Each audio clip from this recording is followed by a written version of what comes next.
everyone. This is Fatmata Koroma with Community Highlights. I'm here with Dr. Yumkellah. He is the 2018 presidential candidate of the upcoming elections in Sierra Leone. Hello, how are you doing, Dr. Yumkellah? I'm doing fine. Thank you for having me on your program. That's great. I want to know, why are you deciding, why now, or that you're deciding to run for president? Well, I believe that I have to give something back to my country and my people. Thanks to wonderful education there and good upbringing, I was able to come out to the world and make a name for myself and achieve quite a lot. And I feel that it is time to give back. I've been helping, even though I've been out in the diaspora myself for some time. But I chose to go back into politics because I know governance matters. My country is amongst the poorest countries in the world. It is endowed with a lot of natural resources, just 7 million people. And I don't see any reason why we should not be amongst the most prosperous nations in the world, because God gave us so much. But we've also gone through many challenges: civil war, recently Ebola, and just 3 weeks ago we had a major mudslide that killed over 1,000 people overnight. And a lot of some of what has happened, there's always an element where lack of good governance contributed to the disaster or the condition of the country. And I believe I can change that. Wonderful. We just heard a speech from you. You had a very good speech talking about the things that's going on in Sierra Leone currently with the present administration, or even going back to 20, 30, 40, 56 years since the country has started. I know that you've been affiliated with the SLPP. Was this your first choice? I know this is your father's.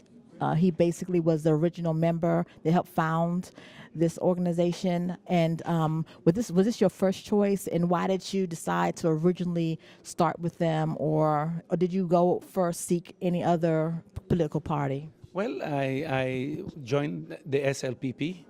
That is the tradition I grew up in. My father and the other founding members had high core values, strong core values for that party: belief in the rule of law, belief in inclusiveness, justice. And so I felt that I should go back there because of those core values. But what I have seen over the past 2 years, probably a little longer, I thought I could change from within. They resist change. And I still love the party, but I am totally opposed to the leadership. The way the leadership, now there's a lot of violence in the party, no respect for women, corrupt practices everywhere. I cannot believe a party can be that corrupt and then try to change my nation. So I chose to leave them this week. So this has been in the works, or you just decided to come out currently to do this? Well, what you know is in politics, things evolve. It's not just one incident, it's an accumulation. I had joined others before to try to get constitutionality, respect for the constitution within the party, a level playing field, and people just don't want that. And when I see what is going on now, time is running out, and there's the urgency of now. Our nation is suffering. Poverty is deepening. Over 70% of that population is in extreme poverty. Ebola decimated the country. I just believe that we cannot be playing kitchen politics in a party as to who is more dominant. What is important is the need to move out and create a new platform for Sierra Leoneans, progressives, to have a free expression of their political interests. And then we compete to change the nation, convince the young generation that they ought to be better and they must be better.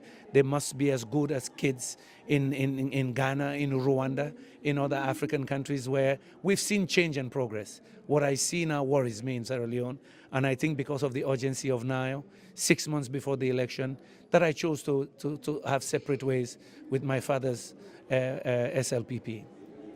I know that you have an extensive United Nations background, top positions there.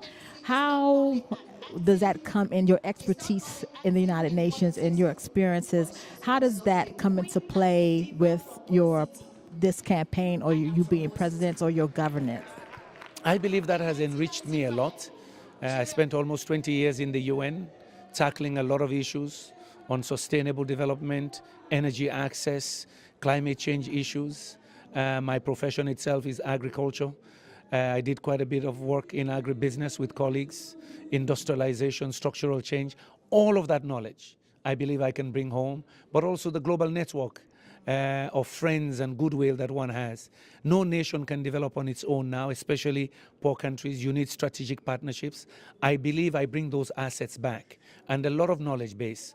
I worked quite extensively with Asian countries, Bangladesh, Cambodia, Vietnam. We had programs in all of those countries, and I've seen them transform in 20, 25 years, 30 years. I've seen where they've come from.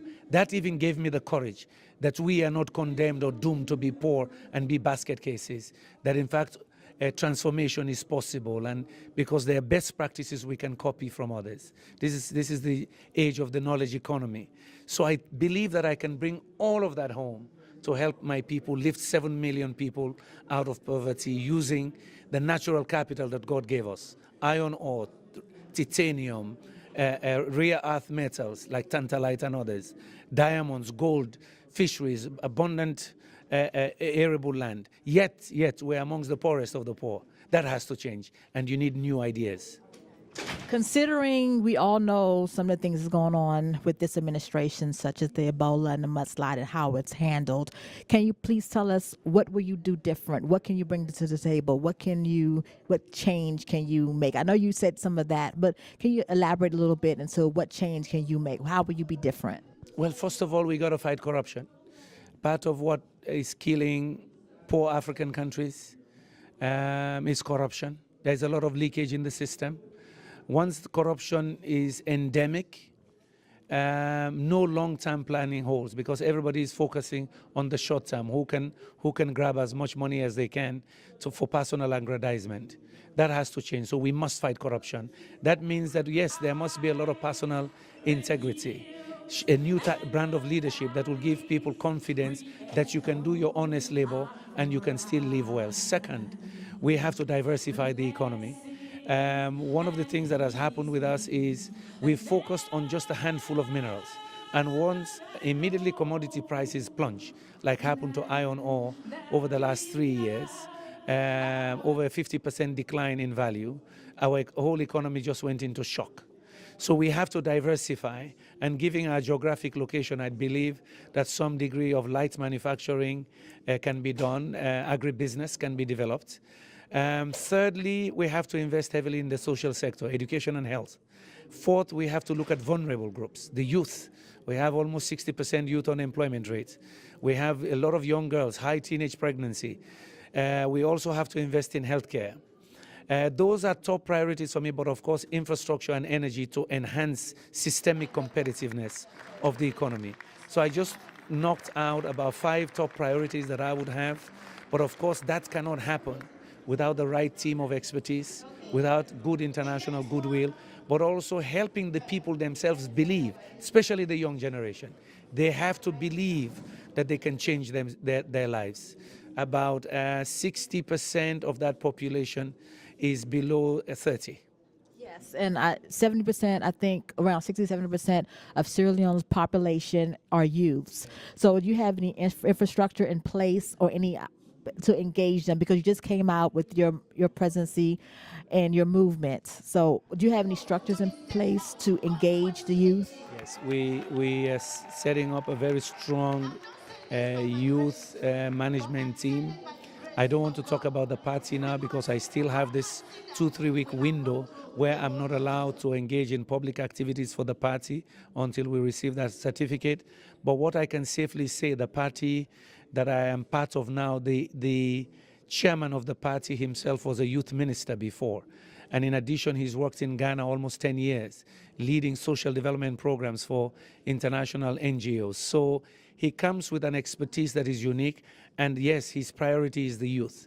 They are the future, but also that's the demographic dividend we have to capitalize on to move into light manufacturing, but we have to empower them with skills. We have to introduce them to entrepreneurship and institutional support, financing facilities, so that they can become their own businessmen, job creators rather than job seekers. Okay. Any last words? Well, just pray for me that I succeed, that I help to lead my people to a greater life. Thank you very much for your time. Again, this is Fatmata Koroma with Community Highlights. And this is Dr. Kandeh Yumkellah, and I wish you all success. Thank you. Very much. Thank you for having me.